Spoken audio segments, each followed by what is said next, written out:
We'll just, it's live now and we'll just wait for a minute or a few seconds to start. Preeta?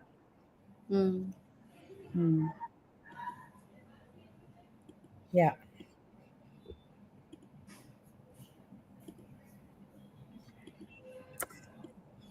Welcome everyone to 𝐃𝐞𝐜𝐬 Marketing from Scratch. Today we have a masterclass on how we can scale marketing in young companies. And I think the knowledge that you can get from this session, we hope you can apply to your companies directly in real lessons that are learned from building, failing, adapting, and scaling. I'm Vani Kola, Managing Director at Kalaari Capital. I'm so pleased that I have Preeta Sukhtankar with me today. Before I introduce her, I first met Preeta as a dynamic founder of the label Life. And what I was struck, and it was unusual actually in the crop of founders I would normally meet, was her flair for brand building. And it was just and the impossible to miss energy she brought to that. And today, I know that her knack for thinking ahead and foresight into creating genuine customer love is the magic that every brand is chasing. So, welcome, Preeta, and I'm really looking forward to this session on your insights. And I know Me you have many, many other brands besides Label Life, and some of that I'm sure we'll get into. Thank you, Vani. This is more fun for me. I mean, a lot of you may know, but Vani is my first investor. So for me, it feels like, an honor to be here and I make answering your questions instead of the other way around. So it's exciting for me. And I hope I can help in any way. Since I do work with a lot of founders today, but like we were discussing just before the call, it's also a very, very different time from when we built the label Life Money. So I feel there've been a lot of learnings in the last decade or so. It's a decade, So, when Preeta, we did sorry, yeah. yeah. Preeta, like I already said, na, I think you have a natural knack for building brands. And I don't mean to say that's easy, right? It's like watching a gymnast take that big leap and you say, oh, it looks so natural. But obviously, not all of us can take that leap. But why do you think this comes easily to you? And I ask that because it's something that every founder will need in some shade, and is it something that everyone can learn? You have learned it over time, or is it something that comes instinctively? So where does this capacity to building brands come from? So, Vani, I mean, one thing that you and I also have in common, and a lot of people listening in may, is that after a certain point, you also start to figure out what is it that was different, right? Or what is it that is different today from me, or like you said, another founder, any founder that I'm working with today. And I actually don't think that it's not, it can be learned, and it can be learned in a very specific manner. Like for me, I personally feel the fact that I did not do a management degree, and something that I really hated when I first stepped into the arena of being a founder, but over time realized that that was maybe, the uniqueness was a bit of a superpower. I think just watching books, looking at art, constantly having an eye for a certain type of taste really hones that craft over time. I mean, I know it sounds maybe mumbo jumbo, but if you could, on a literally a daily basis, just watch beautiful things, and if you keep, it sounds really simple, Vani, but today, even when I help founders and we're looking at a creative, and I'll be looking at the creative and be like, this works, this doesn't.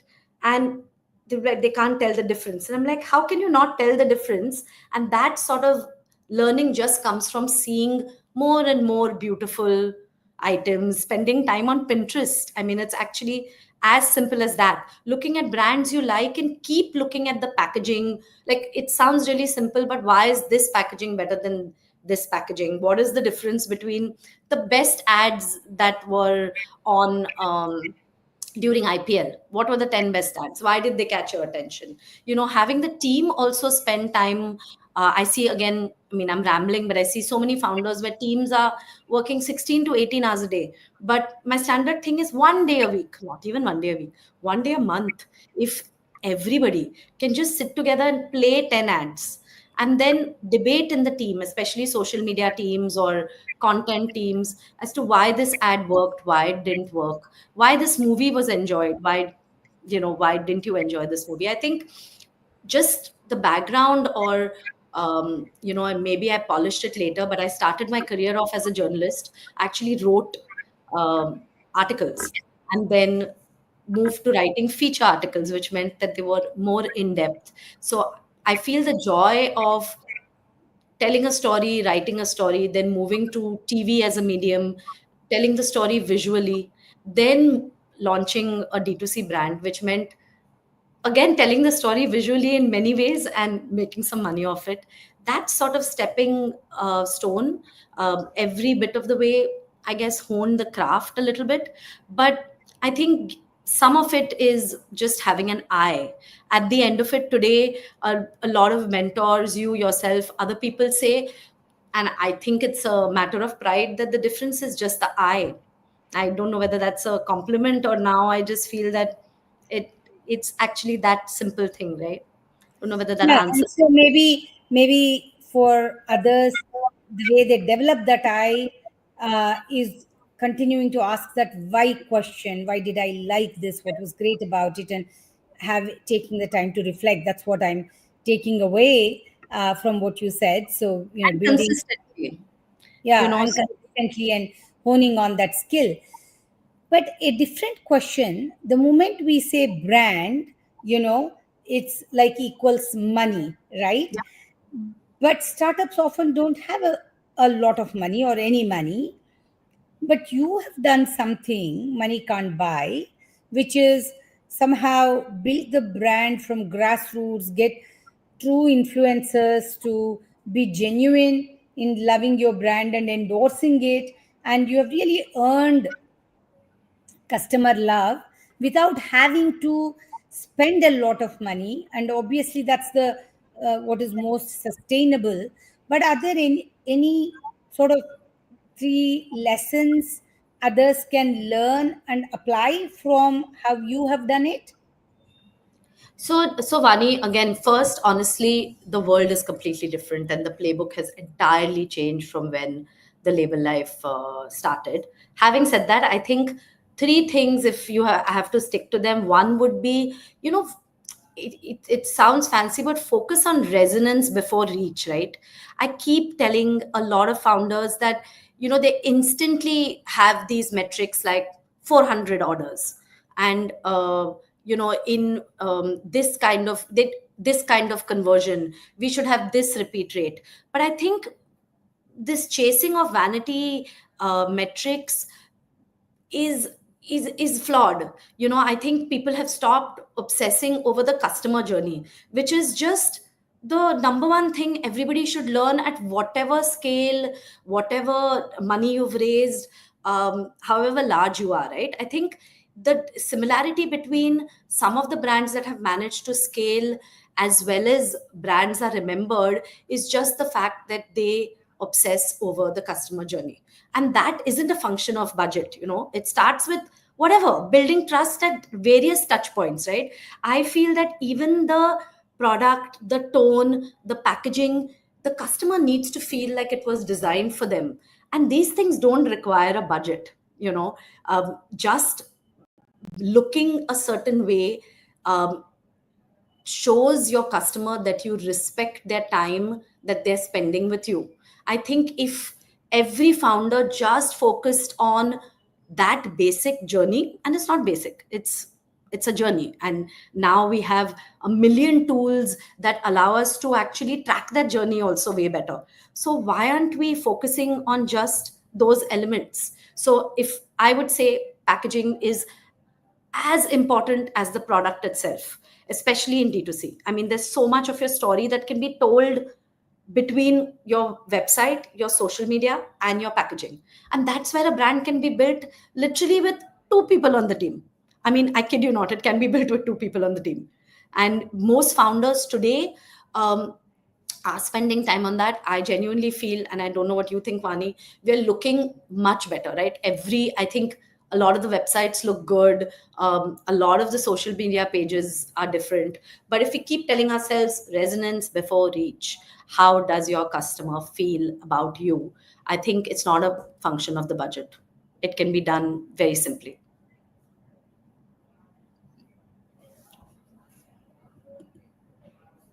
Can't hear you. You're on mute.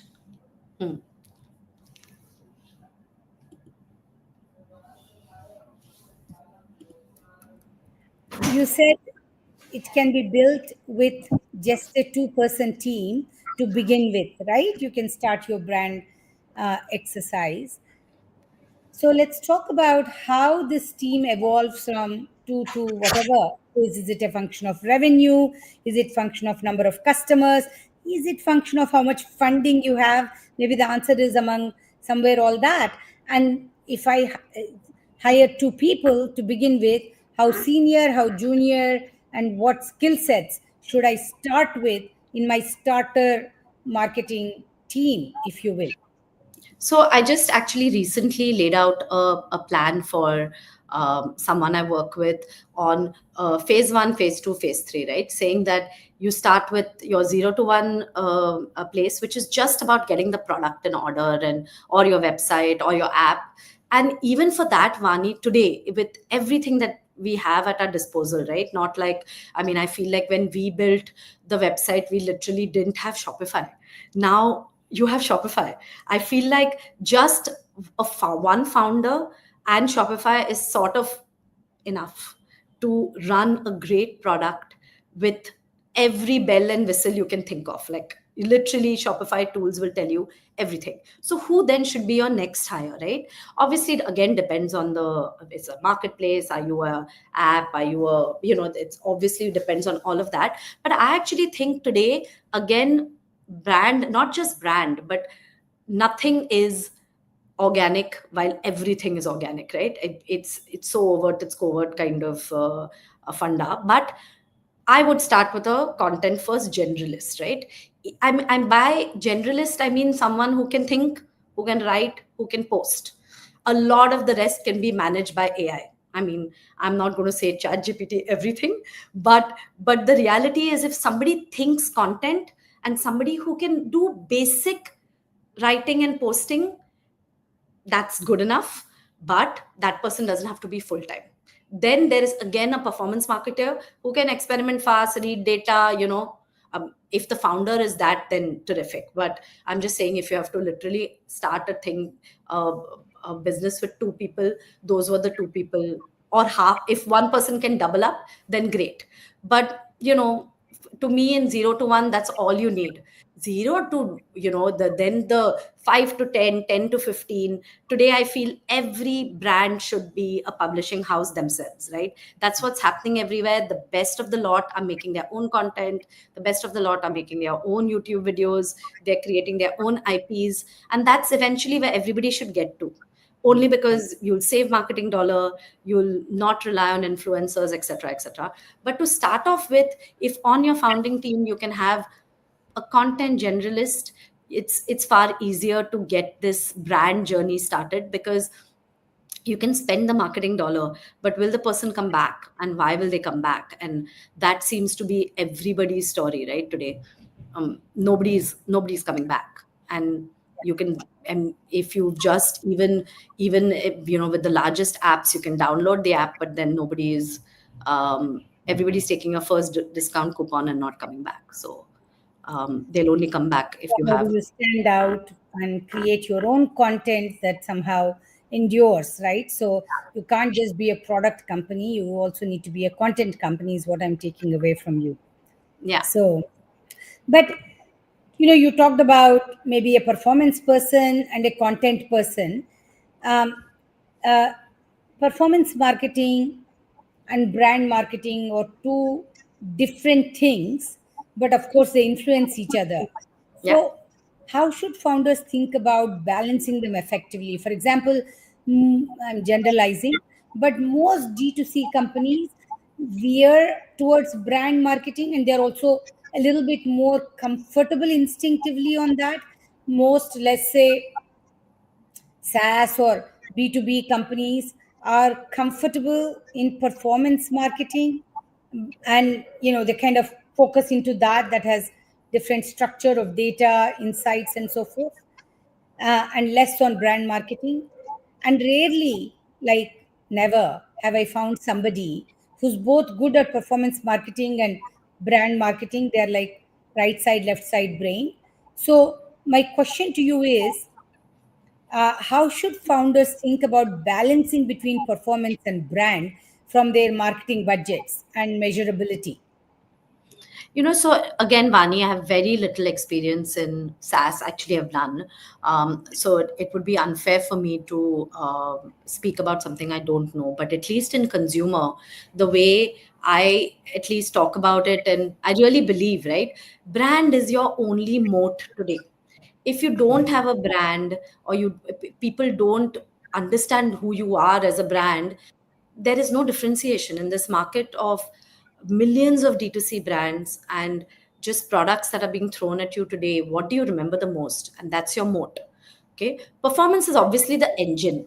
So if we can actually think about it in a way, performance is doing the chasing and brand should be doing the attracting, right? And the minute even internally your team understands that, and I've seen this friction even in the how do I say, even in the zamana of, say, publishing or media planning, and the time that you know uh, we all were privy to maybe 10 years back. Even those days there used to be a constant battle between sales and content, right? So I'll give you an example of say an MTV. There's always be a problem that sales used to sell something, but TV, the content guys would never like it, right? And it's somehow similar. But internally, if in your team the perf marketing guy understands that his job is to get the customer, and the brand person knows that it's their job to make that customer feel like they're in the right place and they finally found where they're supposed to be, right? The minute you treat them like silos, they'll all be talking to different people. Then it's not about the budget split, it's a grave error. It's you've totally confused your customer. Recently I was talking to someone and I said, your social media looks like you're in Tuscany, and you're in some exotic destination, and you're talking to a premium elevated customer, or you're aspirational, but your ad is has an influencer who's speaking in Hindi and talking about something completely different, right? So who's your customer then? Then as a brand you're confused because you're not being able to balance the act. So I mean, I think it's, again, this expectation setting has to be done by the founder. And you will see, especially in D2C brands, the brands that do, or the brands that are talking to consumers, are doing that balancing act correctly, because they have set that expectation very early on in whatever forums or whatever check-ins that they do with their teams. So I think it's a mindset, like literally the question I ask performance marketeers is, every click, what is it doing for you? Is it only getting you a conversion, or is it also that click building familiarity, trust? Does it feel like does the customer feel like when they come to where you're asking them to land, do they feel like they have arrived, or do they feel that they're making the sale, getting the discount, and getting out? And that is something I think that needs to come from the founder. No, so I agree that the founder has to drive a lot of that brand resonance that you talked about earlier. Another question, Preeta, is you talked about budgets earlier, but let's get down to numbers, right? Dollars and cents, uh, as we say. So, how should startups have a rule book on allocating budget for brand building? Of course, the maximum you get for the minimum is all great in words, but how should they think about it? Is it like a percentage of their revenue based on their funding? There is some budget needed, and different companies have different philosophies actually to it. How should they think about it? So again, here I would say that everybody is allocating budgets obviously very differently today. But the way I would have done it, and I continue to talk about this fairly because I'm involved in mostly 0 to 1 plays, and now I'm seeing some of them sort of graduate to a place that we are now looking at. So I'm sorry, I'll step back and give you how we should think about it in the 0 to 1 phase, right? In the 0 to 1 phase, I actually would spend very little on brand. By very little on brand, I mean the amplification of it, right? But I would choose signature brand rituals, right? In phase one, it could be something as simple as a founder's note. It could be things that don't cost money, basically, Vani. It could be an unboxing experience. It could be a community building exercise. A great example of somebody who did it really well is a friend who's building a baby business. She had a community of almost 10,000 women in just in Bombay, and put this community together on WhatsApp, then brought them down to a WhatsApp group. Then and she was not selling any product till then. And then she went ahead and did a baby marketplace. And that was not something that required this was a big brand play, right? It was not, you didn't need to spend big, but it was something that she did consistently, and then that felt like a great GTM. So if you just find some 2 3 signature brand rituals, whatever they may be, in the first year, and track engagement and sentiment on that, even qualitatively, it's actually builds real equity. Hmm. So I would actually say you can spend zero also. You can just spend on looking a certain way, and constantly, one of the other things, I don't love it, I'll be honest, but the other thing I feel is that, again, founders being brands themselves, right? If there's no money, you feel like you can authentically pitch your brand the best. um, I do think some of it is an oversell, but some people do it really well. Then that is also a low cost way of doing it year one, right? Then year two, depending on what your ROAS is looking like. And I Hmm. feel like anything, if you're on a 3 or 4, I know, Vani, as an investor, maybe you'll be like, oh no, I don't know whether that's the right number. But I feel when you're getting your bang for your buck, that's when you say, this is my performance marketing budget. 10% is very safe to spend on brand. 10%.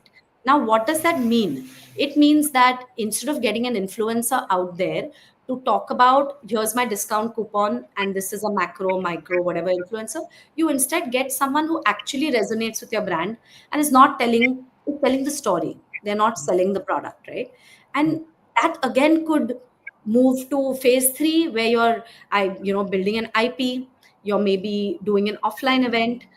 You're really meeting your community. So it's a age old Unilever thing, I think, where there's hero, hub, hygiene, right?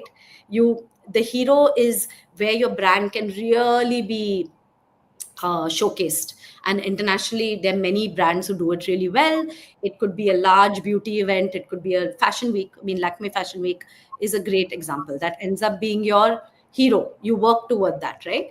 Then there's hubs where you do little things that resonate with your brand, right? It could be small community events, it could be founder meetups, it could be something you sponsor, it could be a marathon, it could be smaller things. And then hygiene is what you build with your brand literally every day.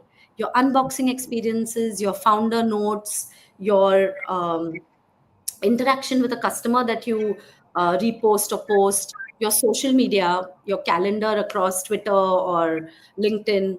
I mean, honestly, there's a lot, Vani, in brand you can do at no money. Yeah, I just as feel long that as people. you know how, right? It's like anything that's a DIY. It's like you could build something in your home if you know how. And so the question comes down to the knowing the how. But I really love the concept of building brand rituals, thinking through that. We build all kinds of rituals in a company. And brand rituals is probably something that one can do more thoughtfully, deliberately. And But it's you talked amazing how about your team, mentorship. sorry, Vani, but it's amazing how your team picks up, you know. Yeah. Sometimes you feel that there are certain teams that I meet and I'm like, these teams don't look like brand, you know, because we had this, coming from a fashion and lifestyle background, there was a certain way that you felt that things should, but you'll be surprised how we recently did a brand workshop for a team, and they were it was a very simple exercise, and it was actually a really fun exercise, and I think a lot of people should do it, where we said, we split people in groups and we said, now make a brand film, this is the product, make a Mm. brand film, and you have 2 hours. So it was almost a team exercise. Oh my god, Vani, we had such creative ideas and we had such a great time. And you sometimes I feel teams don't think they're creative, just the Mm. way I bore this big burden over many years. And I think I've shared this with you over the years, that I used to always think I'm not a management person, I'm not from IIT IIM, and this was something that has made me insecure over the years, that I'm not as articulate, you know, as other founders, that I feel that they're using marketing jargon that I don't have, etc. Right? But you'll be surprised, I realized over the years that people don't think they're creative enough. Mm. And the minute you allow that creativity to actually explode in a team, you'll be surprised. We had like Yeah, the so look for financial. answers within the team that you might be missing big time. I think that's very good advice, because there's untapped potential everywhere. But you also talked about influencer marketing, but you were working with some A plus celebrities before it was a buzzword, and before it became essential to believe that you must have influencers to build your brand, which is kind of the mindset today. But I want to ask you, and a lot of founders ask this question: should we hire a celebrity? But of course, as you know, although you did it like cheap, free, that's what I mean, but it costs a lot normally. So, when should founders think of hiring celebrities, and how do you measure that from getting, those crucial eyeballs? And if at all they do have the money to hire celebrities, uh, how should they look for criteria on selecting right? So, Vani, I don't know whether this answer is going to be extremely disappointing to a lot of people, but I actually don't think it works anymore. You Don't know, hire celebrities, is what you're saying. yeah, I think so. Because I do feel that unless so my new it's not mine, it's also a function of what I've been obviously seeing around me and working with people, unless you use them really well, like, Yeah. you know, we love Dream 11's campaign. I actually think that that's how you use a celebrity. So and I do think the way Harsh is thinking about it and his agency, etc., thinks about it is actually script first, right? So Mm. content first. And I think in any circumstance, I'm telling you, from being part of a beauty brand and thinking a lot about beauty, there is no celebrity left in beauty Yeah. anymore. Like, you can't find, you name somebody, Vani, right now, that person will be taken. And I'm Mm. talking about smallest to the largest, to the oldest, to the not like celebrity kid. Everybody is taken in beauty. Mm. How is that helping anyone today? If I Mm. ask any, if I find a consumer on the street and I say, name 4 brands and who their faces are, I don't think that answer is as akin as it used to be saying Shahrukh or, you know, somebody. So I actually am going to move away and say that, if the script or the content or the story you're telling demands it, then sure, people are using celebrities really well. But should the celebrity be a face of the brand today? Mm. Unless the celebrity matches, like, you know, you're doing a, I don't know, a plus size brand Like and you Health feel and Hithik, that brand like associated HRX and Hrithik. Yeah, HRX. sure. Malaika does a lot of fitness things, maybe. But now we have a film releases and that person already has a beauty brand.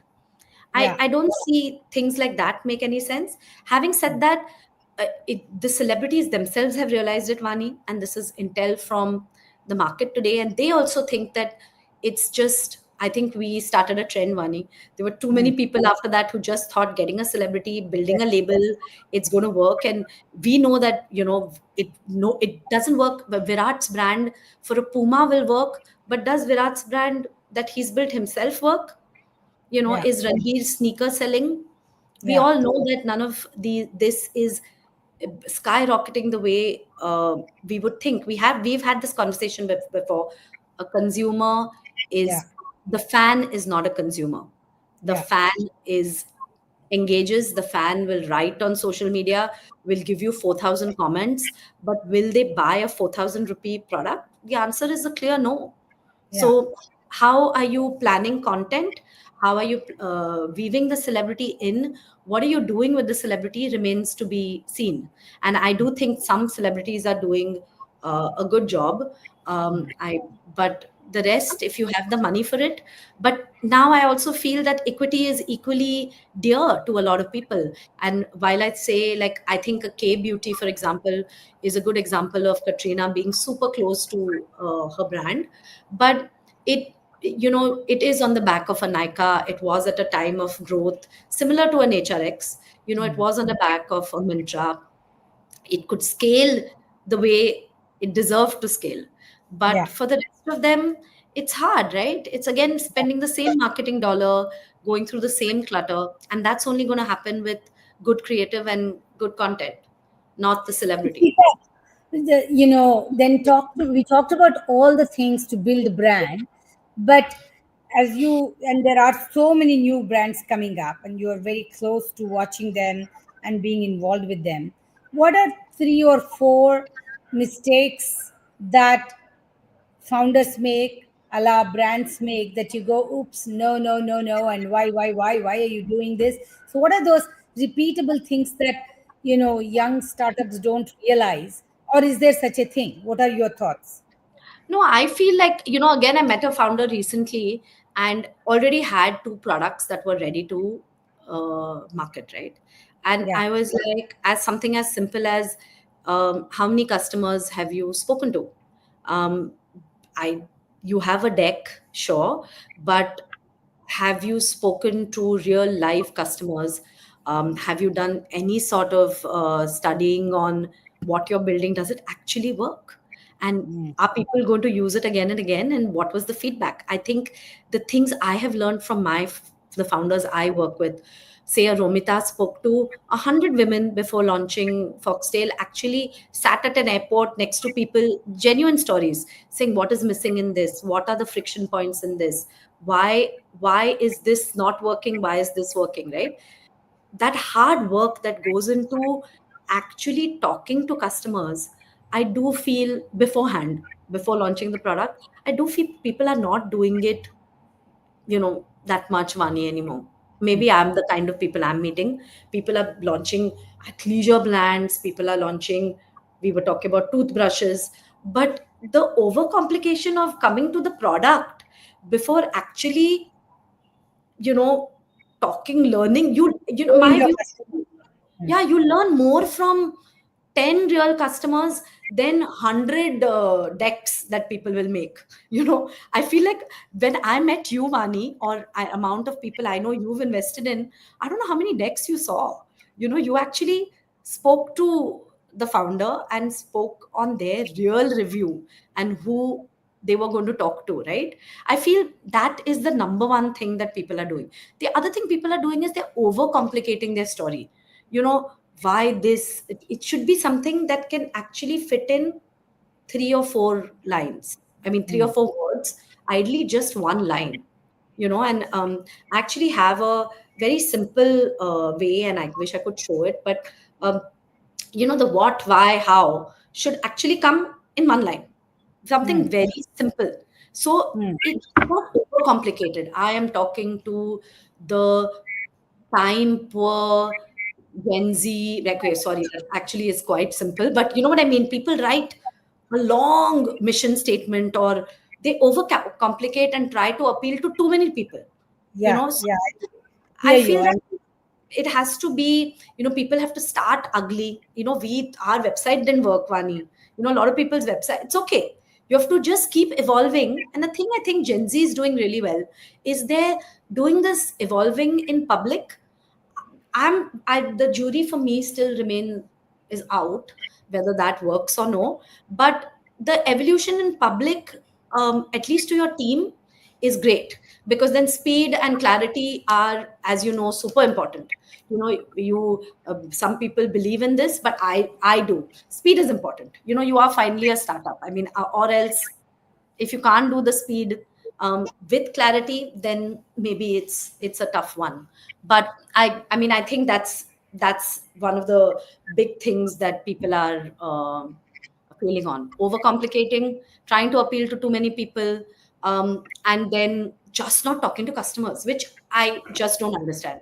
I don't know how you can launch anything without talking to customers and understanding what they Yeah. want. So, Preeta, the changing topics a little bit, how do you see AI shaping marketing and branding practices today? AI is there everywhere. Marketing is one area where I really think uh, Gonna the change. approach and the business models will change. So, how should companies leverage that from getting ahead from their brand saliency and ROAS and budgets and so forth, and what tools specifically? So, Vani, again, I am still figuring this out for ourselves, right? I actually feel the last couple of months have changed so much in all the teams across the board that I work with. We are seeing the AI, AI being our new intern. We are seeing the AI being our strategist in some ways. Sometimes we are even using ChatGPT as an executioner, small things that, for example, right now we're doing a brand film brief, and we really were astounded that the right amount of prompts just gave us the correct brand brief. I mean, it's very scary, Vani, but at the same time, this is, I think, the new reality we are all going to embrace, because it's going to, from content generation to even customer insights for us, it's leveling the playing field. But again, founders will need to provide that edge, right? And I think that's already happening. I think we are getting what we want finally. When we used to take 6 days and tell the marketing intern to create a deck for us, and there was something that was just not landing right, and you would keep saying, no, I don't like this, change it. But now you yourself can do it, right? Like, I can actually sit down and create a deck when I would sort of procrastinate and get stuck in that rut, right? I Yeah. think I think it's actually changing the game far more for the founders or the CXO level team. Then I think it's going to, I mean, maybe we won't even hire as many, say, copywriters, but I do feel like where creativity, art direction, building video formats, uh, the brand teams may not be as affected, because still I don't think we have landed photography. I know that there are many photography and AI tools there, but I don't think imagery is going to change that quickly. I could be wrong, because I feel like things are changing on a daily basis, right? Yeah, So, so then we expected really. yeah. um, So let's do a few questions. There is a couple of questions on influencers by Varun as well as Kushal. I think on does influencer marketing hold the same authenticity or value as it did a few years ago? So that's the question. Is it still relevant? I guess is the question. What are your Absolutely thoughts? relevant. Absolutely relevant. But absolutely relevant. But again, just the way I feel like building publishing in-house and being a content engine in-house, I actually see every business having a small talent agency in-house, right?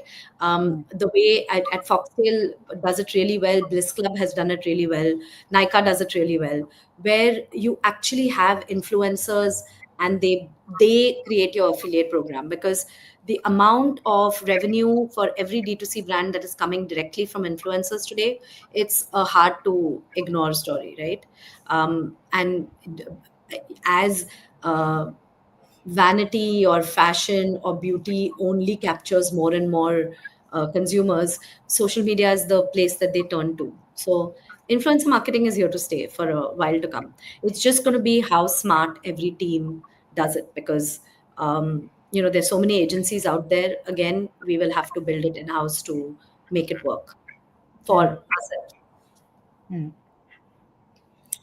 So the other question is really, in a customer profile, how do you evaluate? I guess that's the question from Anshuj, but based on their social media preference, I guess, is there a different way you think about a Twitter customer versus an Insta customer? And I guess we can qualify. We used to have different ways, I suppose, on how we profile the customer. Do we profile them today on their social media usage?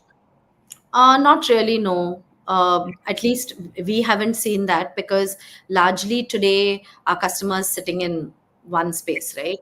Yeah, Because we don't have a TikTok customer, but we aren't seeing that kind of, and we're hoping that changes. But Pinterest, for example, is very small. But Pinterest, some design houses think that Pinterest is getting them a customer, but I actually think it's all sitting right on Instagram. So it's a waste of time to profile anything else if you're looking at scale. understood. So, just asking you a few fun questions, but before that, you have been very passionate about building with women and for women from the start, as in from the time I have met you. So, where does that come from, Preeta? Vani, that's not a question. This answer is so long. Where does that come from? We're over 50% of the population, but do we Yeah, have to focus good. so much on? Everybody is interested Yeah, in that focus, because right? I keep asking everybody around me. I mean, come on. Every room that I am in, I am never 50% of the room. I want to be there. And we Yeah, all have daughters and we all want this. I'm not, these questions we know, right? yeah, And I also think that I work with a lot of female founders and I love working with female founders. I yeah, feel like, they're more empathetic, they build with community. We all know this, and with yeah, resilience, right? So yeah. I just feel the more spaces we all create and the more resources just give women confidence to start, because that's all it is, right? There's so much self doubt. We know this. There's Yeah. perfectionism, we second guess, we over prepare. I can't Yeah. tell you how many women I work with who are just, it's just self doubt. And if anything we can help change it, it doesn't come from anywhere. I guess it's just, I'm my sister is again an inspiration at home. My mother actually did not work, Vani. She was Yeah. a homemaker, but I always tell her she must have been so uh, in some way inspiring. She keeps saying, "You all didn't get it from me." This is when she's upset with Yeah. us, but I think we did get it from her in some way or the other. We have talked about this. Most women know that they stand on the shoulders of strong mothers. But Prita, just getting to know you a little better for everyone here in the audience, what's a homegrown Indian brand you really admire and why? I'm going to say Foxtale only because maybe I know us too intimately. But yes, for me, it would be Foxtale only because I know how the founders built her story, right? And again, a woman, not even 30. And the team that she's managed to build, and much like we've spoken about in the past, for me, it's all about the people. So it's a company I really think has built really well. But having said that, I work very closely with uh, a man, by the way, Vani, for a change, but who is reinventing waste. So he actually makes he's made a IP or a mold out of Lay's chips packets. Mm, He's mm, actually using waste and creating sunglasses and mm. different sort of items. And to me, I admire what he's doing. But as a building a brand that is building value and scale and very beautifully with empathy is Foxtale. So, what's one marketing tactic you would never use? My God, am I allowed to say this? There's one particular brand, again a D2C brand, that just uses a little bit of misogyny and a little bit of like fear. Like it's sort of thinks that's very tongue in cheek Mm, and can go around using messaging like that. And that's something I would never do. So mm, scandal, staying away from, like Durex does it beautifully. Like yesterday's mm, brand campaign was amazing. Nobody for IPL, nobody would have thought of that. That was mm, amazing. But that tongue in cheek and cuteness is okay, but crossing the line, never. Or mm, any sort of fear mongering, that's mm, that's a no no. mm, mm, It builds clicks, but mm, everybody should remember it will not build community. And if you mm, cannot build community and you're only chasing clicks, mm. there'll be a different story in a few years. So, you said don't use a celebrity, but if you could get any celebrity in the world, right? Who would be a celebrity that's worth working with? I mean, let's just fantasize for a moment. So who would be a celebrity? And I'll answer that question after you answer. Ooh. Actually, I'm a big if fan of Priyanka Chopra, Mm, personally, as well as I have met her on work, and I actually think that she has the smarts, right? mm, And I would love to build something with her. I think she also is aware of this. So are her managers, just not being able to land something that works. mm. And building globally is not easy, as you know, Vani, you've done it, and I think she's managed. So yeah, I would love to work with her. That's a good answer. And just mine, we already said this is about fantasizing. I really love how Federer has represented his brands. Very Yeah. smart thinking, not just giving his name, but really being involved in the business. And I think it's important for brands to think about who really can fall in love with your product when you're a nobody and say, I'm going to put my name to it. Like, I think we all love on cloud shoes, and they're very Yeah. comfortable. Product is very, very good, and I have like 4 pairs of on cloud in different colors and whatnot. um, for different uses. As you know, I don't like to wear heels. I like to wear very comfortable shoes and or comfortable footwear rather. And on is really comfortable. But I like when I see how he came into the business from a very small brand to how he endorsed them and really, really stuck with them to build a business. So if you can find a celebrity who's not asking you for minimum guarantees but is taking risk with your business and truly represent the love for the product, and that's very rare, by the way, very, very rare. So yeah, It's very, so finding somebody like Federer who falls in love with your young brand, that would be a dream. yeah. Believe it or not, that was my other option. But yeah, he's Yeah, amazing. yeah. So what is, if you have, do you have a superpower? What is that? Or what is a superpower you would like to have? And we'll close with that. Mm, So I this is don't the know. answer everybody will remember, Preeta.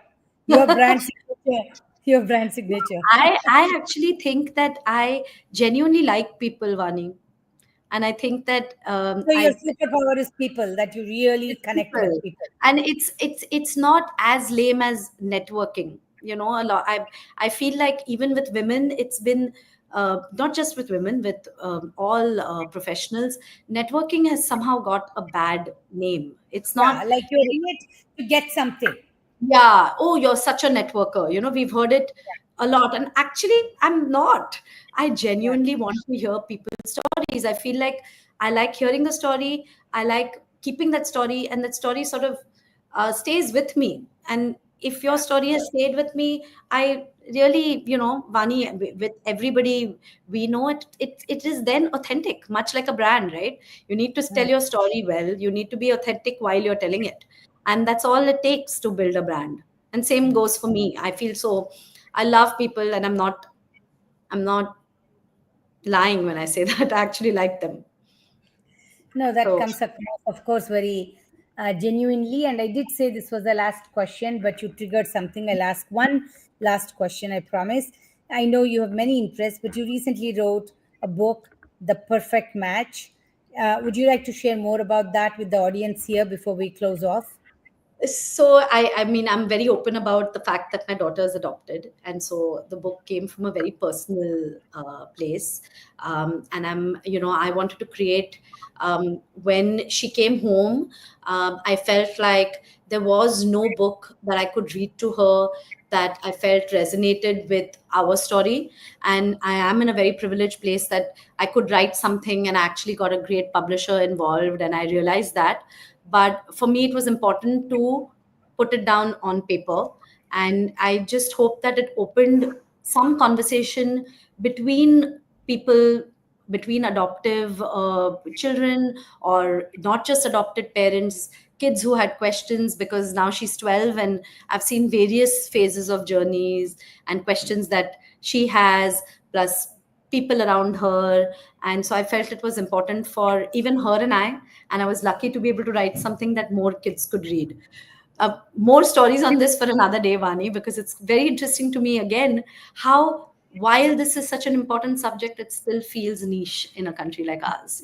So I think it People was don't a talk about first. the need for adoption, or the need for how to handle those family dynamics from Yeah. open conversations. Yes. Yes.